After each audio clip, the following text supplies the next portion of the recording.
warahmatullahi wabarakatuh. Perkenalkan, nama saya Laila Azahra dari 12 SPT 3. Di sini saya akan menjelaskan tentang menyusun laporan dana kas kecil.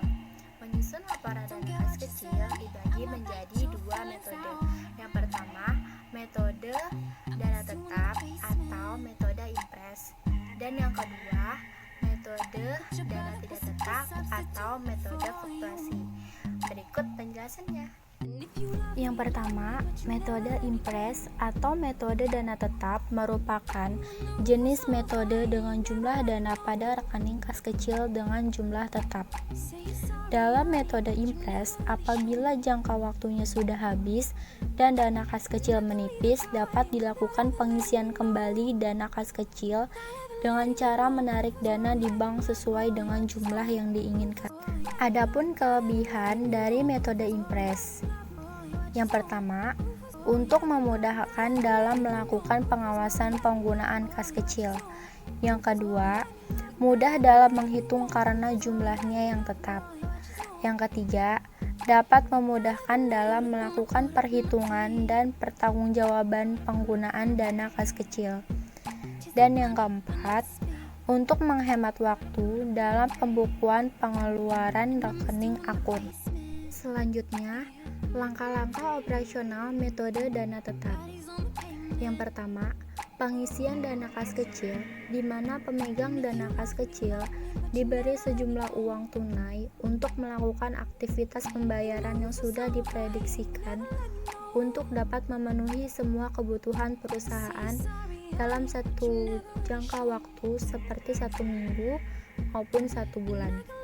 Yang kedua, kas kecil difungsikan sebagai alat untuk melakukan pembayaran pengeluaran perusahaan yang sifatnya kecil. Yang ketiga, apabila kas kecil sudah habis, kasir kas kecil membuat pengisian kembali kas kecil dengan mengisi sejumlah pengeluaran. Dan yang kedua, metode fluktuasi atau metode tidak tetap merupakan metode penentuan kas kecil dengan saldo kas kecil yang sifatnya berubah-ubah. Artinya, apabila terjadi pengeluaran kas akan langsung dicatat sehingga proses pencatatan dilakukan secara rutin dan rinci. Adapun perbedaan antara metode impres dan metode fluktuasi. Metode impres. Yang pertama, jumlah saldo kas kecil tetap dan tidak berubah-ubah. Yang kedua, pengeluaran kas kecil selalu dicatat ketika dilakukan pengisian kembali. Yang ketiga, buku kas kecil hanya berfungsi sebagai alat untuk mengontrol dan tidak dapat dipostingkan ke dalam buku besar. Dan yang keempat, pengeluaran kas kecil melalui periode-periode yang bersangkutan.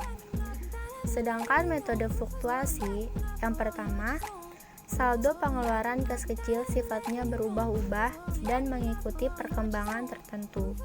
Yang kedua, setiap jenis pengeluaran kas kecil langsung dicatat dengan menggunakan jurnal. Yang ketiga, buku kas kecil berfungsi sebagai jurnal dan menjadi dasar untuk memposting akun-akun pada buku besar. Dan yang keempat, pengeluaran kas kecil yang sampai akhir periode belum dicatat tidak perlu dibuat jurnal penyesuaiannya, dan awal periode berikutnya dibuat jurnal penyesuaian sebab setiap pengeluaran langsung dicatat di jurnal. Demikian penjelasan dari saya. Mohon maaf bila ada kesalahan kata. Semoga bermanfaat. Wassalamualaikum warahmatullahi wabarakatuh.